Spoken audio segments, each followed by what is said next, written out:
ഇവിടുന്ന് യാത്രക്കാരെടുക്കുന്നതിന് 10 രൂപ കൊടുക്കണം. എടാ, ഈ നാട്ടില് വലിയ വലിയ മുതലാളിമാരിക്കും വലിയ വലിയ നേതാക്കന്മാരിക്കും എന്തും ആവാം എന്നുള്ളതിന് തെളിവാണ് ഈ കാണുന്നത്. അതും നിയമത്തിന്റെ സപ്പോർട്ടോട് കൂടി. നമ്മുടെ നാട്ടിലെ നിയമം സ്ട്രിക്റ്റ് ആണെങ്കിൽ, നമ്മുടെ നാട്ടിലെ അധികാരികൾക്ക് ബുദ്ധിയും വിവേകവും ഉണ്ടെങ്കിൽ ഇന്ന് ഈ കാണുന്ന ഈ ഒരു ബോർഡ് ഇവിടെ ഉണ്ടാവുമായിരുന്നില്ല. നിങ്ങൾ ചിന്തിക്കേണ്ട ഒരു കേസ് എന്ന് വെച്ച് കഴിഞ്ഞാൽ, ഇതിന് സപ്പോർട്ട് ചെയ്യുന്നവരോട് എനിക്ക് പറയാനുള്ളത്, നിങ്ങൾ ചിന്തിക്കേണ്ട ഒരു കേസ്, നിങ്ങൾ ആര് തന്നെ ആവട്ടെ, ഈ ഒരു വീഡിയോ കാണുന്നത് ആര് തന്നെ ആവട്ടെ, ചിലപ്പോൾ ഒരു ബിസിനസ്മാൻ ആവാം, ഇല്ലാന്നുണ്ടെങ്കിൽ സാധാരണക്കാരായ ജനങ്ങളാവാം. നിങ്ങൾ ചിന്തിക്കേണ്ടത്, ബിസിനസ്സുകാരെ സംബന്ധിച്ചിടത്തോളം ഇതൊരു ബിസിനസ്സിനും അപ്പുറം.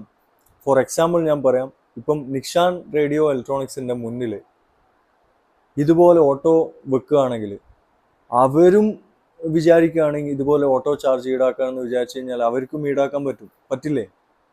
അങ്ങനെ എല്ലാ ഷോപ്പുകാരും അങ്ങനെ ചിന്തിക്കുകയാണെന്നുണ്ടെങ്കിൽ അവർക്ക് മാത്രം ജീവിച്ചാൽ മതിയോ? സാധാരണക്കാരായ ഓട്ടോക്കാർക്ക് ജീവിക്കണ്ട? നിങ്ങൾ ചിന്തിച്ചു നോക്ക്. പുതിയ ബസ് സ്റ്റാൻഡ് പരിസരം എല്ലാ യാത്രക്കാരും വന്നു പോകുന്ന ഇടം, ശരി തന്നെ, അവിടെ മാത്രമേ യാത്രക്കാർ വരുന്നുള്ളൂ. വേറെ എവിടെയും കണ്ണൂർ പരിസരത്ത് വേറെ എവിടെയും യാത്രക്കാർ നടന്നു പോവോ പിന്നെ മറ്റുള്ള സാധനങ്ങൾ വാങ്ങാൻ അങ്ങോട്ടും ഇങ്ങോട്ടും പോകുന്നില്ല? ഒരു പുതിയ ബസ് സ്റ്റാൻഡ് പരിസരത്ത് മാത്രമാണോ മാർക്കറ്റും എല്ലാ സംഭവങ്ങളും നിലനിൽക്കുന്നത്?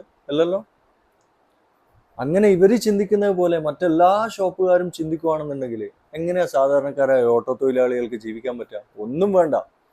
ഈ പുതിയ ബസ് സ്റ്റാൻഡ് അവിടെ നിൽക്കട്ടെ, കേന്ദ്ര സർക്കാരിന്റെ കീഴിലുള്ള ഈ റെയിൽവേയിലടക്കം, റെയിൽവേന്റെ പരിസരത്ത് വരെ ഓട്ടോ വെക്കുന്നതിന് 3 മാസം കൂടുമ്പം 900 രൂപ ചാർജ് ഈടാക്കുന്നുണ്ട്. നിങ്ങൾ ചിന്തിക്കേണ്ട കാര്യം എന്ന് വെച്ച് കഴിഞ്ഞാൽ, പ്രൈവറ്റ് വണ്ടികൾ പോലെയല്ല ഓട്ടോറിക്ഷകളും ടാക്സികളും.